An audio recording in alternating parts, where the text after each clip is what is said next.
Alright, so if you guys have been watching my videos, you know I breed ball pythons. I'm here in my reptile room and I can have up to like 150 snakes at any one point in time in this room. And yesterday was feeding day. I was going through all my snakes, feeding them, and there's really only one thing on the menu, that is rats or mice.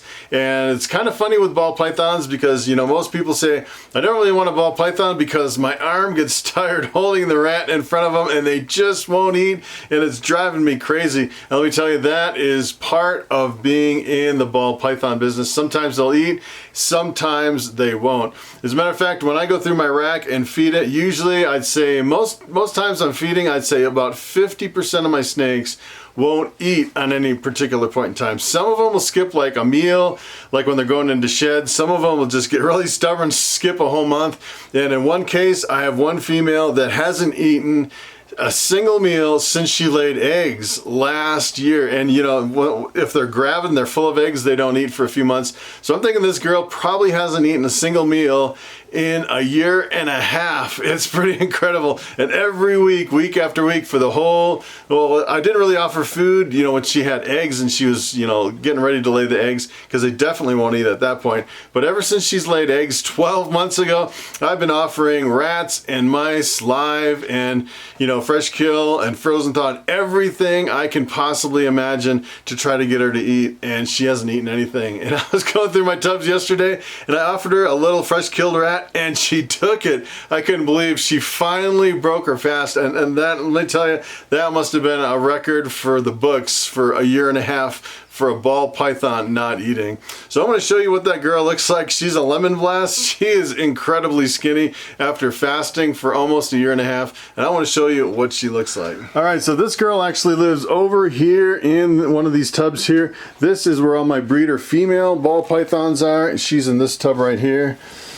And this is a female lemon blast. This is actually my pastel pinstripe female number 3. I think I have 4 lemon blasts, and I got them kind of as a package deal from some other guy who was going out of business. And this girl, I just can't believe she ate her first meal after a year and a half. And I'd say it was probably only big around as maybe the skinnier part of her body. It wasn't that big. It's just enough to kind of break her fast. I thought maybe if I used something smaller, it'd be a little bit easier in our system. If you can kind of take a look at her whole body, she doesn't really have that bad of body conditions. I'm actually surprised, you know, for not eating for so long. You'd think that the spine would kind of be sticking up a little bit more than it is, but it's not. And you know, the only thing you can do with a ball python, if it doesn't eat, all you just keep offering it week after week after week, and you just hope at some point they go back on food. And it looks like, you know, just by looking at her, it looks like she would take another one.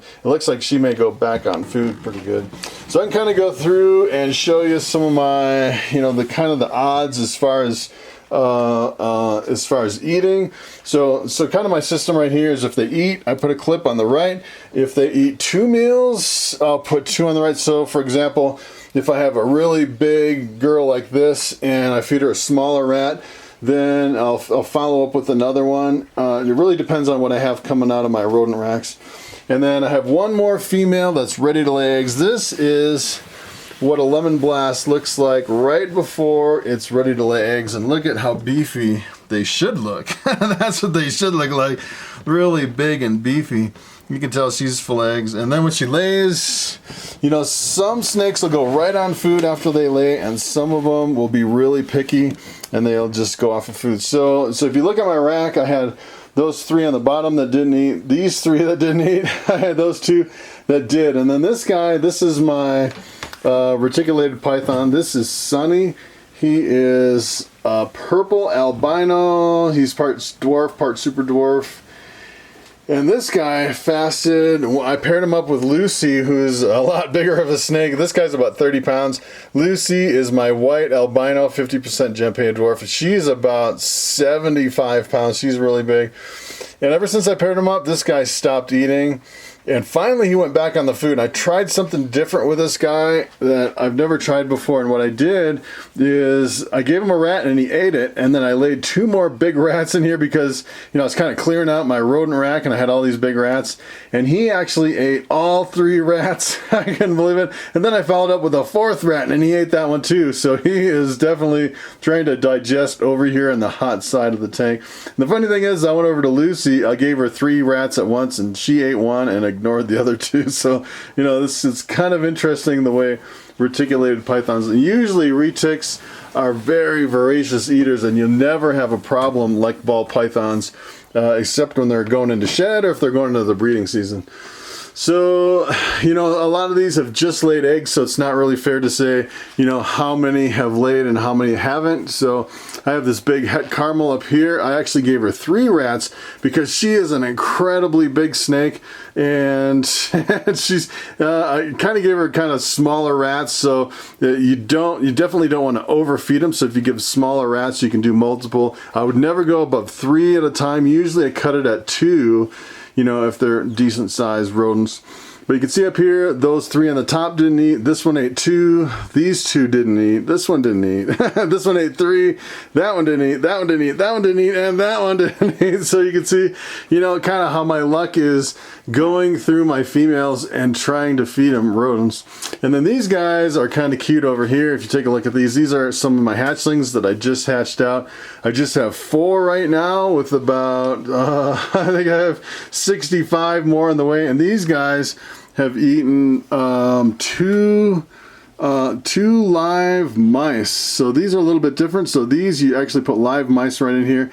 And I put mice small enough to it won't hurt the snake.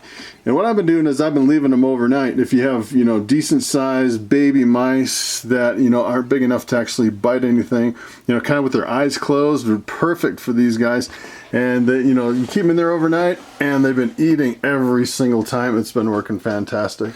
All right, so I want to give you a quick tour of this rack over here, and essentially up on the top here, I have my hatchlings from last year. And the funny thing is if you can get hatchlings, like brand new hatchlings like I have over here, like I showed you, that, you know, if you can get them to eat 6 meals, essentially they'll eat anything and they won't miss a meal up until they approach the 1,000-gram wall. For the first year, they pretty much eat almost anything. And I finally have a couple that are starting to go off of food. I don't really like it when they go off of food. I have these 2 side by side up on the very top that didn't eat, and I actually sold some at the show that didn't eat. These lemon blasts actually fasted for about a month, and they finally went back on food. They're lemon blast scaleless heads.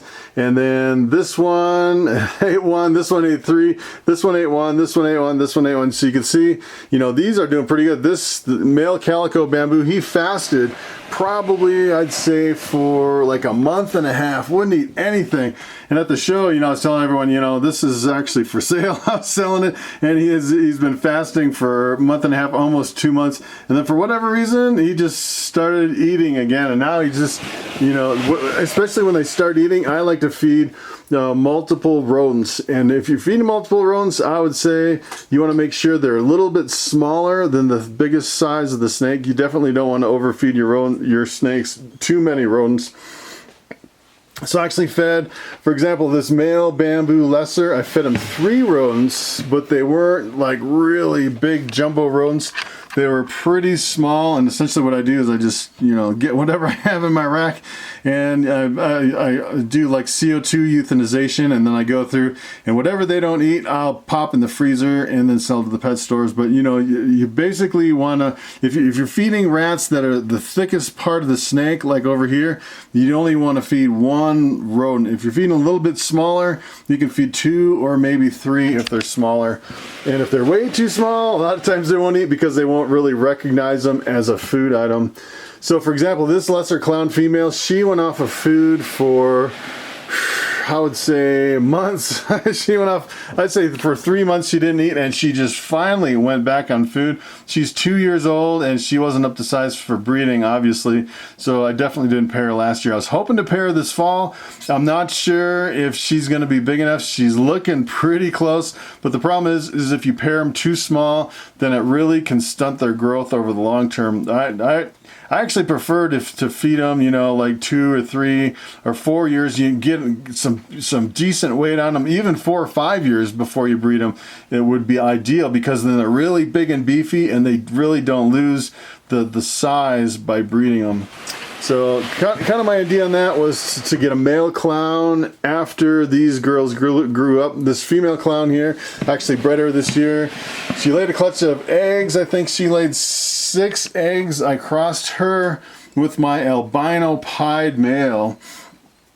And the funny thing about this girl is as soon as she laid eggs, it was like a week later, and she was back on food, which is pretty incredible. I think I've only seen that one other time before, where they'll start feeding pretty much the same week they lay eggs, which is pretty incredible. I actually fed her 2 rodents this weekend, which is pretty incredible. So here's my albino pied male. And this guy, and talk about fasting, look at how skinny this guy is. He's been fasting for a long time. I'd say he's probably been fasting for, you know, I don't really even track it anymore. I'd say it's been 4 or 5 months since he's had a meal, and I keep offering week after week after week, and there's really nothing he can do. He looks, the way he's laying, he looks kind of bad, but he's still got some pretty good body condition to him. He's not really that bad off. You know, he's doing pretty good, and it doesn't really affect the snake other than getting really skinny. And when they go on food, they gain it back really fast. As a matter of fact, when I paired him up in the last fall, he was pretty beefy. He was looking really good, and he's gotten super skinny. And there's really nothing that you can do, you know, if a ball python starts fasting.